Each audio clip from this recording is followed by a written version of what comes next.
Champions ট্রফিকে সামনে রেখে এবং ভারতীয় দলের পাকিস্তান না যাওয়া নিয়ে কিছুটা উত্তপ্ত রয়েছে ভারত পাকিস্তান সম্পর্ক। সেই উত্তাপে যেন ঘি ঢেলে দিলেন ভারতের দুই সাবেক ক্রিকেটার হরভজন সিং এবং ইরফান পাঠান। জানিয়ে সামাজিক যোগাযোগ মাধ্যমে একের পর এক তির্যক মন্তব্য ছুটছেন পাক ভারতীয় নেটিজেনরা।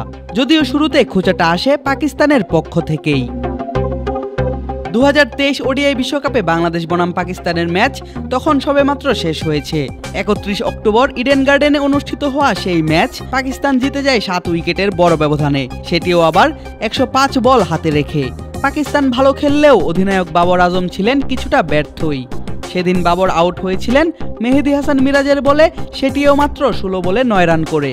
তাই ম্যাচ শেষে যখন একজন সাংবাদিক মাঠে ইন্টারভিউ নিতে চান বাবরের, তখন পাকিস্তান অধিনায়ক রাজি হননি কথা বলতে। আর সেই ব্যাপারটি ফলাও করে টুইট করেছে বাবর আজমের একটি ভেরিফাইড টুইট ফ্যান পেজ। সেখানেও কোনো সমস্যা ছিল না, কিন্তু মূল সমস্যা শুরু হয় ক্যাপশনে। সেখানে বলা হয় বাবর আজম যেই সাংবাদিককে না করছেন তিনি ইরফান পাঠান।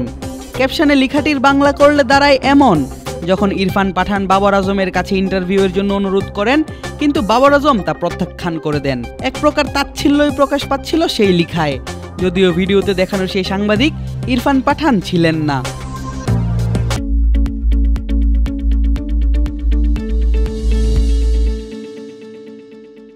সতীর্থকে নিয়ে এমন মিথ্যাচার সহজভাবে নেয়নি হরভজন সিং।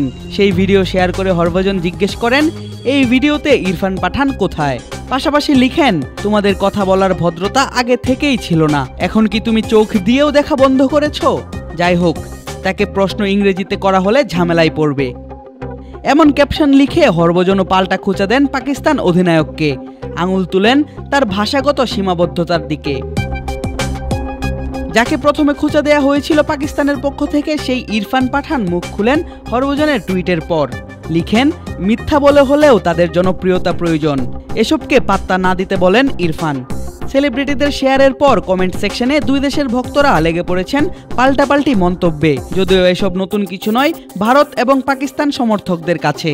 কোনো টুর্নামেন্ট শুরুর আগে কিংবা ম্যাচের আগে ইন্টারনেটে চলতে থাকে তাদের কথার লড়াই। প্লেয়ারদের উপর ব্যক্তি আক্রমণ থেকে শুরু করে দেশকে নিয়ে হুমকি দিতে পর্যন্ত ছাড়েন না তারা। আগামী 2025 চ্যাম্পিয়ন্স ট্রফি নিয়ে ইতিমধ্যেই শুরু হয়েছে দুই দেশের নেটিজেনদের ট্রল এবং অপরকে খাটো করে তুলে ধরার প্রতিযোগিতা। আদিব আশরাফ, ক্রিক ফ্রেন্জি।